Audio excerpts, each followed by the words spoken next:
ยงภาษาไทยโดยนางสาวทันทิมามากวิไลให้เสียงภาษาลาวโดยนางสาวปิยดาเมืองกลางให้เสียงภาษาเขมรโดยนางสาวระดาฟ้าคุ้มทองให้เสียงภาษาสวยโดยนางสาวสบายใจและมะหุงสวัสดีค่ะ พวกเรานักเรียนชั้นมัธยมศึกษาปีที่ 5 ห้อง 1 โรงเรียนละลงวิทยา เราจะมานำเสนอภาษาท้องถิ่นในหมวด รสชาติอาหาร ในรายวิชาภาษาไทย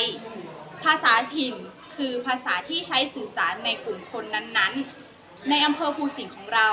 เป็นอำเภอเล็กๆตั้งอยู่ในจังหวัดศรีสะเกษมีหลายชนเผ่าเข้ามาตั้งถิ่นฐาน มีภาษาที่แตกต่างกันออกไป เช่น เขมร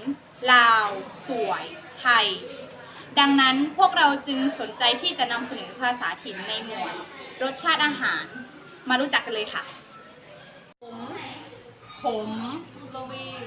ตัง หวาน หวาน แปมเนียมเปรี้ยว ส้ม จูเนาะเผ็ดเพชร เพอร์ฮัมเค็มเข้ม ไรไร จืด จืด ซาบ เตี้ย ฝาด ฝาด จอด ฝาด อร่อย แซ่บ ไง แอม หวานน้อย หวานหน่อย แปมเตกๆเนียมบีพอดี ก็ดี พอดี พอดี